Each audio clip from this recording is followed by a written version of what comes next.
Aisha Jete, and I'd like to welcome you to another edition of Rural Hollywood, where we cover the ins and outs of the film industry. Stay tuned, because on today's episode, we're at the Atlanta movie screening of the action film Lazarus the Awakening.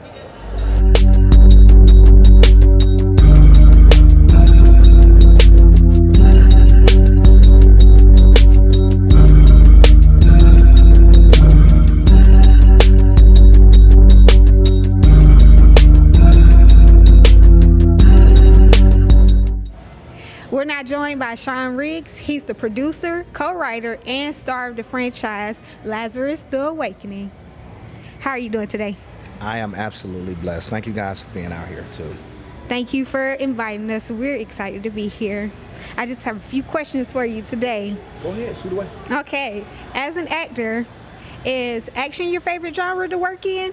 Yes, absolutely. So I grew up on Arnold Schwarzenegger, Sylvester Stallone, Jean-Claude Van Damme, Wesley Snipes, Steven Seagal. So I've been engulfed in the action world, especially on martial arts, Muay Thai. I love Muay Thai. And so it's just been a part of my DNA and what I want to present as a filmmaker. So, yeah. How long have you been in the martial arts? I would say almost over 20 years, and I got involved heavily into it by the late R.L. Scott, who was actually the director and writer of Lazarus Part 1, and he was pretty much my mentor. And we went on a journey together. I met him actually out in Atlanta, and he moved out to L.A. And he taught me a lot of incredible things into the martial, and on the educational side too. He taught me a lot in the martial arts world. So, action just in its totality is just, I love it, and it's always marketable. Yes, it is. That's actually my favorite genre. So, yeah. So since we're on the topic of R.L. Scott, I want to get a little bit more into, for those who may not know about Lazarus Part 1, just tell us about the story behind it, how it came about. So I wanted to create a grounded superhero. His name is Lazarus, but his name is Ray Lazarus, and he discovers after a sacrificial death that he has these supernatural abilities to absorb his enemies' souls. So I wanted to create something that would embody the meaning of purpose, and that's what Lazarus is. Lazarus really is the meaning of purpose, and when an ordinary man is given extraordinary powers and what he decides to do with it. And I feel like that's synonymous with everybody in life, and that's what I saw in him, in Ray Lazarus' character. And he's not flying in the Cape, he's not saving the universe. Right now, he's in the community. He's in a local community. He felt grounded to me. I'm from Chicago, Illinois, and I always wanted to see a character that felt grounded, that I could see walking down the street, and that's what Ray Lazarus embodies for that. R.L. Scott, we met on the first one, Part 1, after doing a film called Call Me King, which was on Netflix.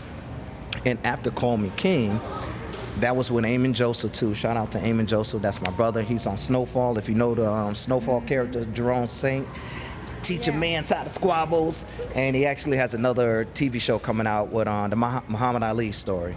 And he and I are family, and we went on that journey of Call Me King. After Call Me King, I went to R.L. Scott and said, hey, the concept I have for this Ray Lazarus character, let's go and do it. And we shot Part 1.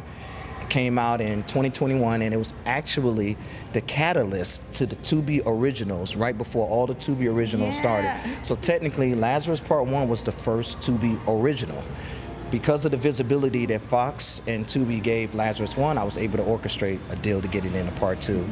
But that's everything in a nutshell. This Part 2 is pretty much him discovering that he knows that he has this ability to do something. So we're talking about a real world. He's operating in a real world that we see every day. Corruption, drugs, people who are forgotten, and he's figuring out that he has this hero essence about himself and how he can navigate that and help the people around him. So he's traveling as a loner, and that's where we kind of picking up on his story when we come to Part 2. Oh, okay. Thank you for catching us up. I mean, I've already seen Part 1, but thank you for those who may not have seen. Yes, I've seen Part 1 already. Yeah. But So this time around, I know there's a new director, Art Camacho. Yes. Can you tell us about how it was working with him this time and his evolution of the franchise, coming in on part 2 for this? The biggest thing is leveling up. Art Camacho really held me accountable to every single aspect of the character. What I love about his technique and what he brings a certain nuance to it, that he understands the passion behind not just what the dialogue is, but what the action scenes carry.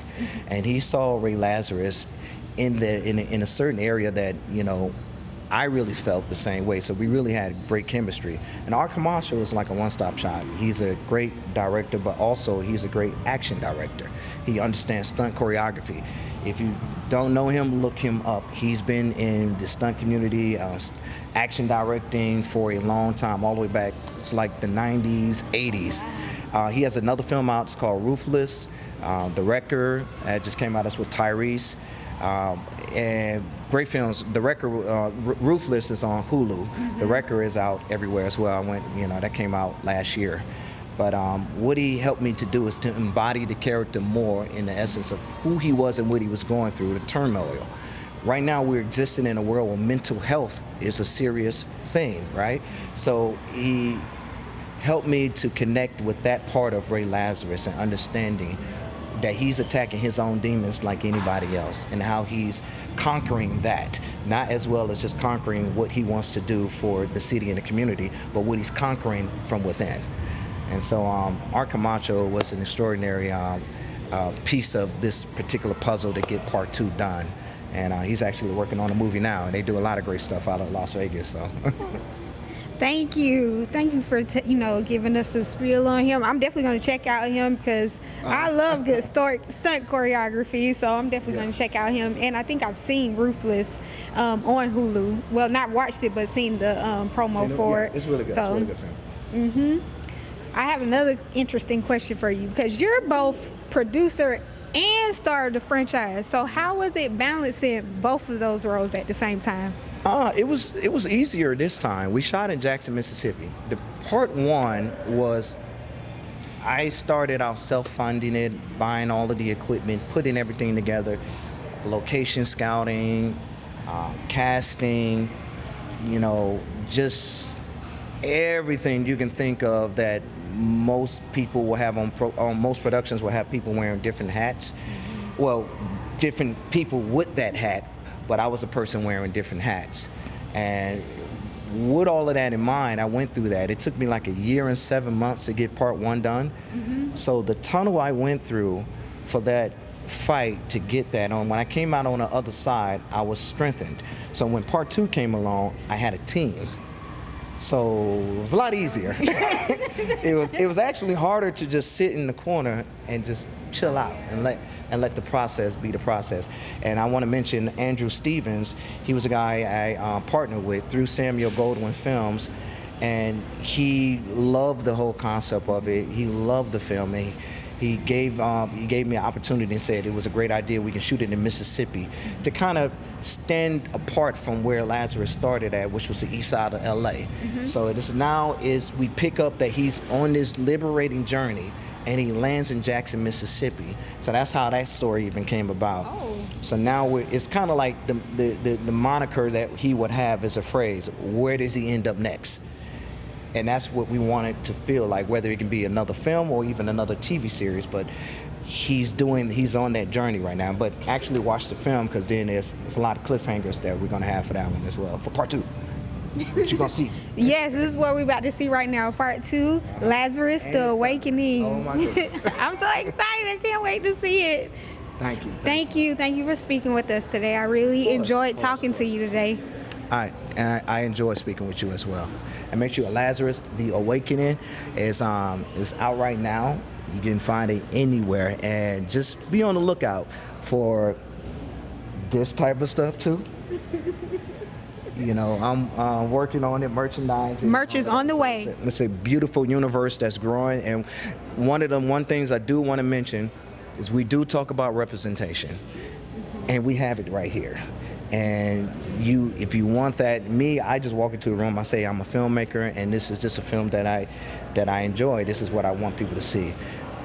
But if you really look at it, this is also about representation. We don't see many black heroes on film. Guess what? You have a black hero franchise that's growing right now. So we have our black hero Yes. right here. Thank you. Thank you so much.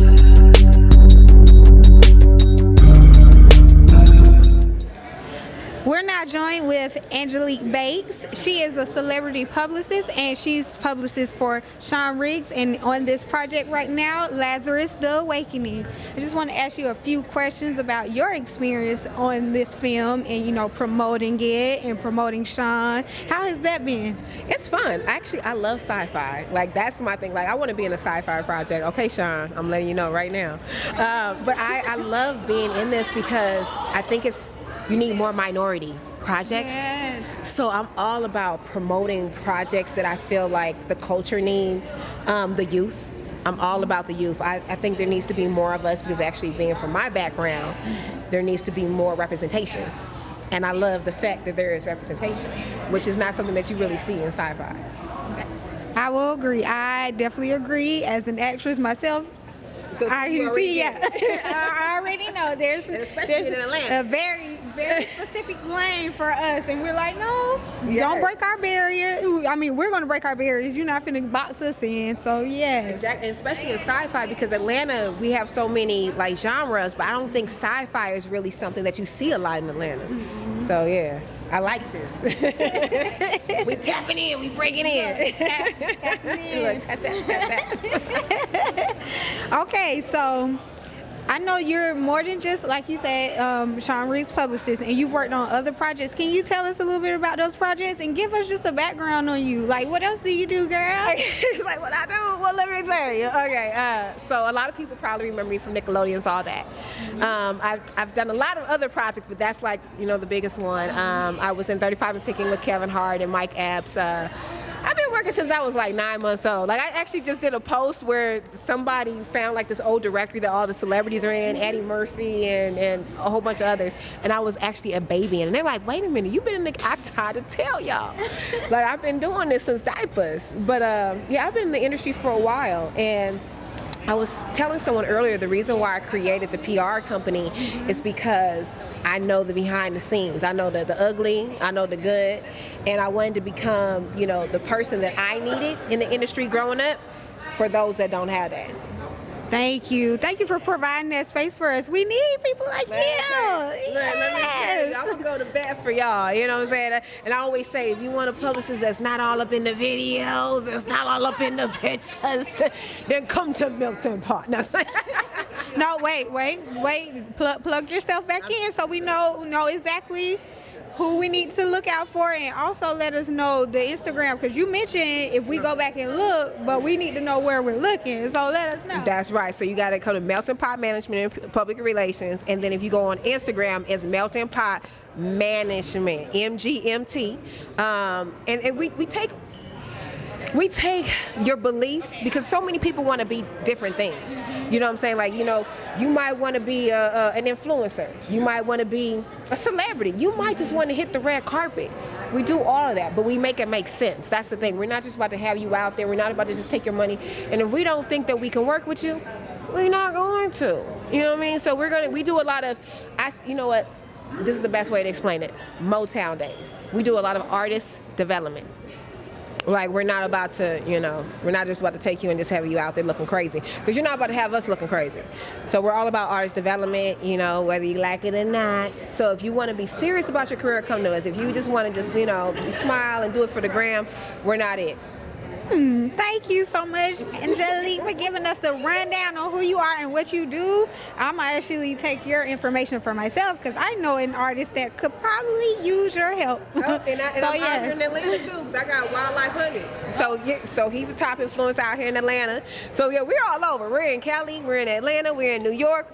We international, baby, too. We're overseas. Y'all didn't even know that. We for the unborn baby, too. You don't even know. You ain't even had the baby yet.